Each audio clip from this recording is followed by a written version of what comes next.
They say that stars shine brightest when it is dark. In the midst of war, darkness, and dread, peace, light, and hope shine forth.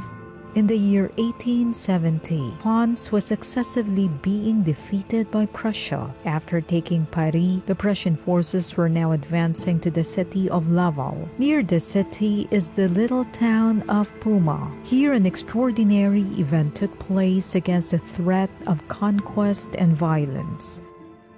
At around 5 o'clock in the afternoon of January 17, 1871, Ugan and Joseph Barbadet were helping their father in the barn.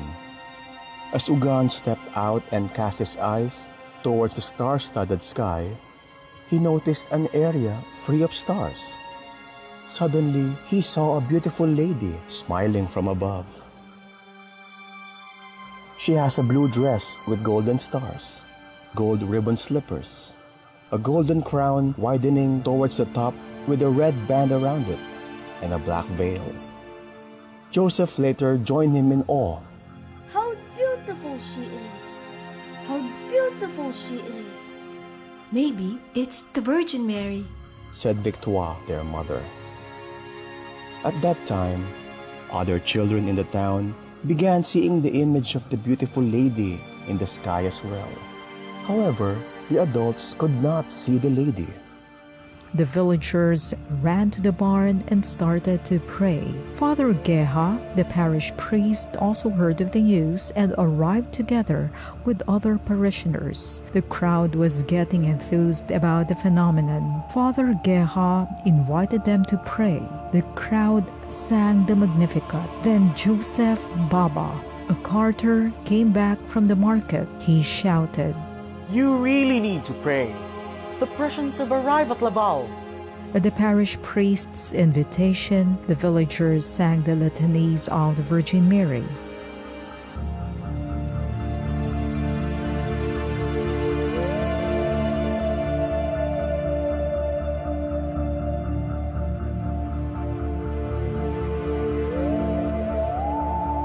And as the prayers became more fervent, she continued smiling and growing slowly in size.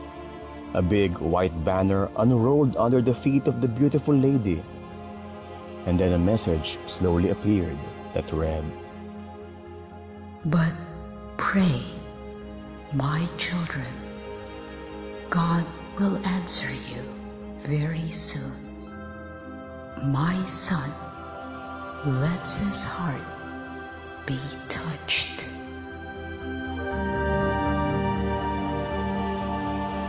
They were now sure it was the Blessed Mother, as she was smiling at them. The villagers sang the hymn, "Mother of Hope, whose name is so sweet, protect our land. Pray, pray for us."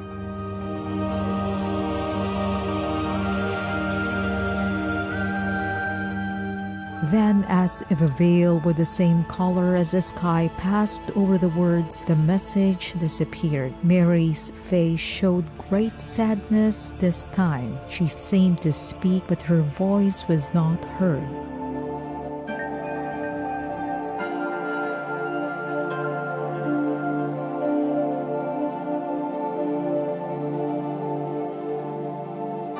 The silent crowd prayed intensely. A red cross with Jesus Christ written in white appeared in front of her. The Virgin took the cross in both hands and tilted it towards the children.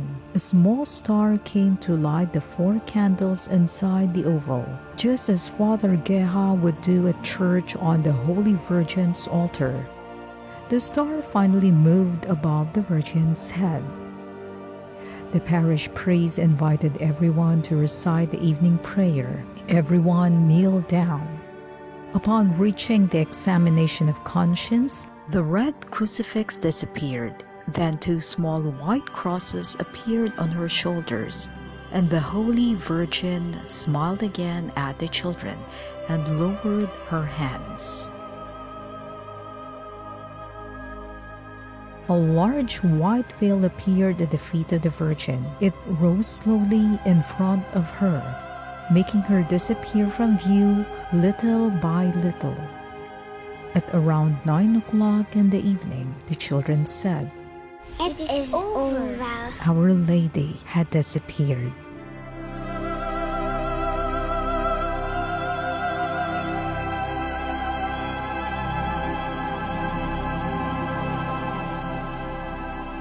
That same night of the apparition, the Prussian army withdrew from its attack of Laval. 11 days after the Virgin Mary's appearance, the armistice between France and Prussia was signed. The Holy See by Pope Pius IX has given approval to the Marian apparition in 1872 after meticulous investigation by church authorities. Mary's manifestation at Poma was a vision of hope for poor people caught by the ravages of war.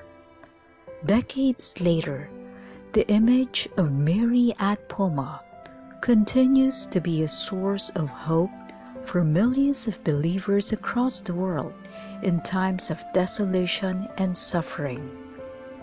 In difficult times, Mary, Mother of Hope, reminds us to seek Jesus with our prayers, imploring us to be trustful, patient, and faithful, just as Christ Himself is ever patient in waiting for us to come to Him. She assures us that her Son is compassionate, gracious, and generous, the source of our peace, joy, and hope.